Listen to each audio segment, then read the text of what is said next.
La recupera el balón, Turella ya la deja correr, Xavi se va de Gago, se abre para ofrecerse Eto'o, Eto'o encarando sobre Heinze, arranca por dentro, toca para Xavi, juega Dani Alves rápido para Turella ya, el Madrid no llega a la presión, el balón que llega para Andrés Iniesta, le dobla por la espalda a Henry, viene por el centro como delantero, Samuel Eto'o, el balón para la Pulga, ahí va Messi mete el balón para Iniesta, oportunidad, Iniesta la saca, Paradón al remate de Messi.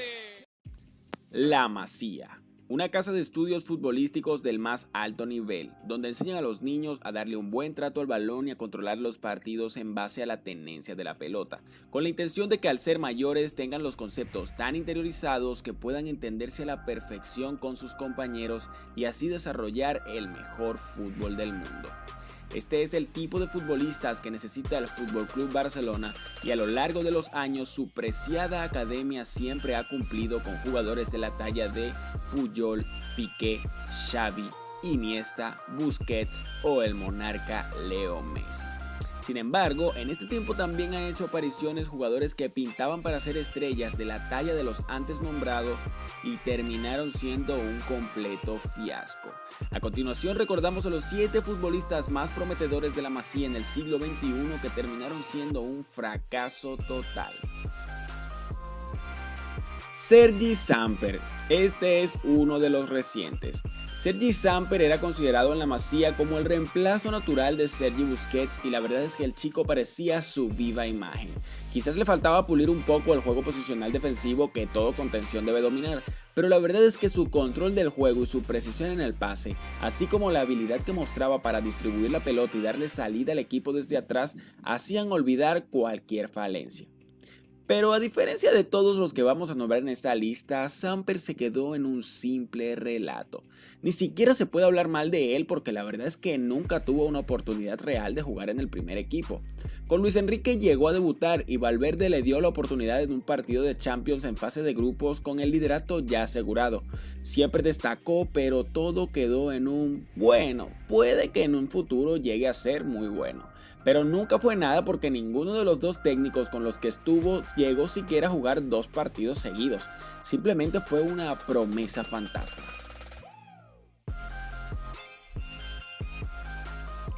Isaac Cuenca. Isaac Cuenca sin duda era uno de los buenos, pero al que mejor le parecía esa idea era a Guardiola, que cada partido que lo ponía tenía un elogio para el flaco. Cuenca también se notaba bastante fortalecido mentalmente, ya que estos elogios no hacían que se inflara y que desarrollara un ego demasiado grande. No, él se veía que trabajaba partido a partido, seguía muy enfocado y nunca bajaba el nivel. Esto hizo que finalizando la temporada 2011-2012 ya se hubiera hecho con un papel importante en el equipo, jugando muchos minutos. Pero lamentablemente, a pesar de que tenía la aprobación de su técnico y tenía la habilidad para jugar en el primer equipo del Barça como titular, este no tuvo suerte y se lesionó de gravedad en esa última fase de la temporada, perdiéndose el resto de la misma.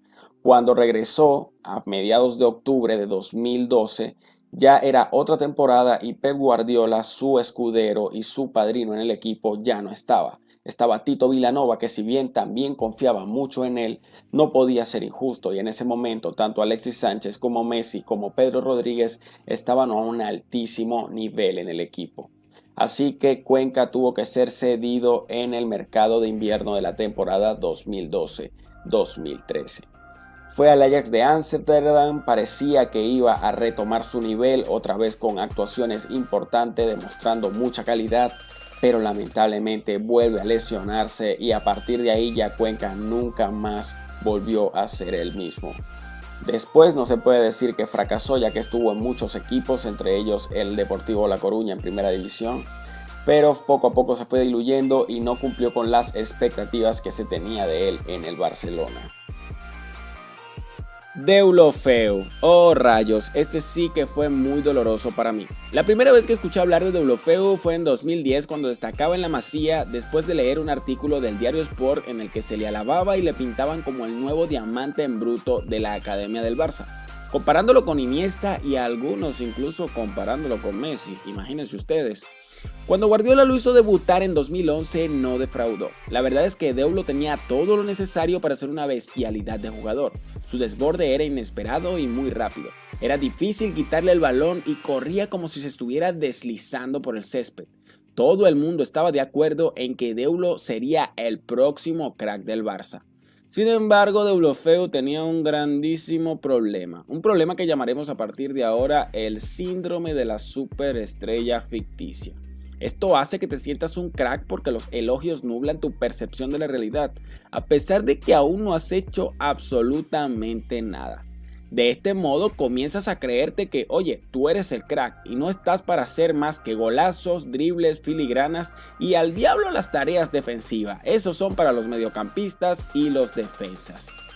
Miren, si comparamos a Deulofeu con Cuenca, la verdad es que Cuenca tuvo muy buenas actuaciones con el Barça y fue precisamente Isaac el responsable de que Deulo no jugara tanto como hubiera querido, al menos con Guardiola. Por eso creo que de lejos la fugaz presentación de Deulofeu fue mucho más decepcionante que la de Isaac, que simplemente no tuvo suerte con las lesiones. Así que cuando llegan Neymar y el Tata Martino, Deulo pone rumbo a la Premier y ficha por el Everton.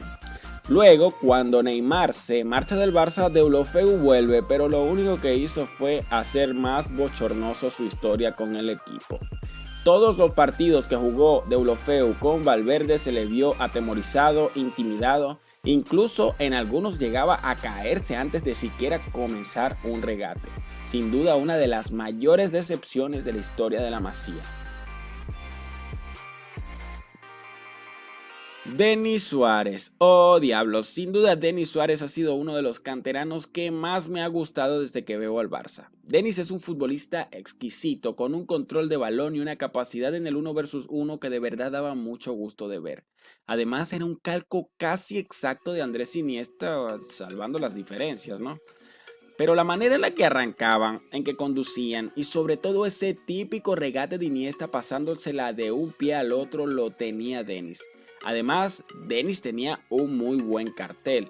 Antes de llegar al Barça jugó cedido en el Villarreal, donde la rompió siendo titular indiscutible a las órdenes de un equipo que entonces dirigía Marcelino García Toral, dando recitales y haciendo golazos, recordando un partido en específico contra el Real Madrid en el que verdaderamente la descosió por completo. Denis ya había demostrado de sobra que tenía nivel para al menos rotar con Iniesta o Rakitic, que eran los interiores de aquella época. Pero a Denis Suárez nunca se le dio regularidad. En la última temporada de Luis Enrique llegó a realizar partidos de mucho nivel, en especial uno contra el Sevilla en el Sánchez Pizjuán que los catalanes ganan por 0-2 y en el que Denis fue titular dando un recital absoluto, demostrando que sin duda en el fútbol mundial él era el jugador más parecido a Andrés Iniesta. Pero con él pasaban cosas muy raras. Era increíble que después de dar semejante partidazo, el tipo pasara 2, 3 y 4 partidos sin siquiera jugar. Es que no se le daba minutos. Mi dolor con Denis Suárez no es que él haya fracasado como tal, sino que siento que el Barcelona lo hizo fracasar. En aquel momento se realizaron fichajes sin ningún sentido, contratando futbolistas como André Gómez y otros tantos centrocampistas que lo único que hicieron fue cortar la progresión del gallego. Al final, Denis sale cedido a el Celta de Vigo, donde la rompe y es un ídolo de la afición gallega, pero lamentablemente su historia con el Barça quedó en poco y nada, a pesar de que llegó a ganar 2 ligas. Eso sí, eso no se le puede negar. Cristian Tello, joder, este le va a sacar lágrimas a temporada 2011-2012.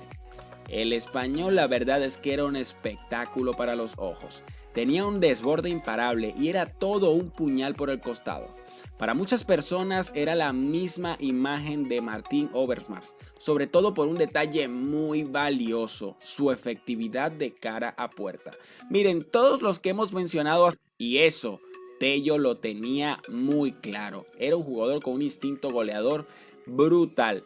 Todos recordamos aquel partido de Liga de Campeones en cuartos de final en el que Messi le mete 5 goles al Bayer Leverkusen y luego Tello sale desde el banquillo y hace 2 goles para competir con el argentino. Todo el mundo se preguntaba qué hubiera pasado si Tello hubiese marcado un hat-trick en ese partido. se tenía que llevar el balón él o Messi. Y es que la verdad es que Tello era alucinante. Pero la mala gestión del Barcelona después de que se va Pep Guardiola arruinó la carrera de Tello. Con el Tata Martino simplemente no jugó porque al Tata le gustaba más Alexis Sánchez. Y con todo el respeto, Alexis Sánchez demostraba ser un jugador que estaba un punto por encima del español. Así que al final tampoco tuvo suerte, se lesionó algunas veces y terminó saliendo del equipo.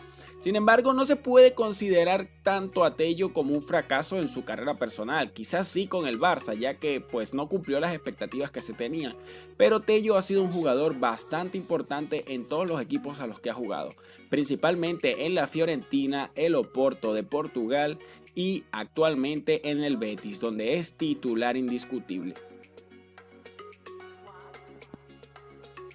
Giovanni Dos Santos, oh rayos, un hombre destructor de corazones. Creo que no hay una sola persona que haya visto a Giovanni Dos Santos jugar y haya dudado de su enorme potencial. Cuando comenzó a aparecer en 2006 se le proclamó como el aprendiz de Ronaldinho y él mismo en rueda de prensa llegó a aceptar muchas veces que Rooney era su sensei y que estaba encantado con la oportunidad que estaba teniendo.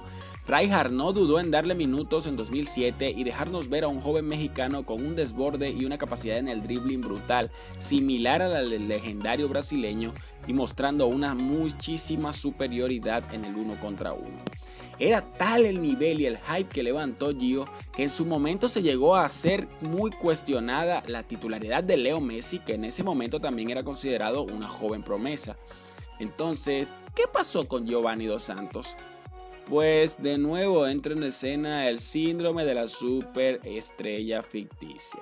Giovanni se endiosó de tantos halagos y se dejó llevar por la fama, a pesar de que en realidad no había hecho nada. Es decir, sí, entras en el equipo, eres joven, muestras mucha superioridad, mucho desparpajo, pero hasta ahí. Es decir, Messi ya le había hecho a esa edad un hat-trick al Real Madrid y cuestionaban la titularidad de Messi por este chico. Por favor. Al final, lo peor que pasó es que su entorno apoyó sus ínfulas de Dios y terminó forzando a Laporta para hacerle renovar con un aumento de sueldo y exigiendo muchos minutos. Laporta, que no es de andársela con jueguitos, decidió dejarlo ir porque no estaba de acuerdo con las pretensiones del mexicano. Es así como en 2008 Giovanni Dos Santos pone rumbo al Tottenham. Cuando eso pasa, todo el mundo decía, oh Dios, ¿qué está haciendo el Barça? ¿Cómo es posible que haya dejado ir a este joven mexicano? La prensa mexicana marginó al Barça a un nivel increíble. Y la verdad es que los primeros partidos de Giovanni Dos Santos con el Tottenham sorprendieron a todo el mundo y creo que incluso Laporta llegó a lamentarse su partida. Pero, como ya les dije, el síndrome de la superestrella ficticia no deja progresar a nadie.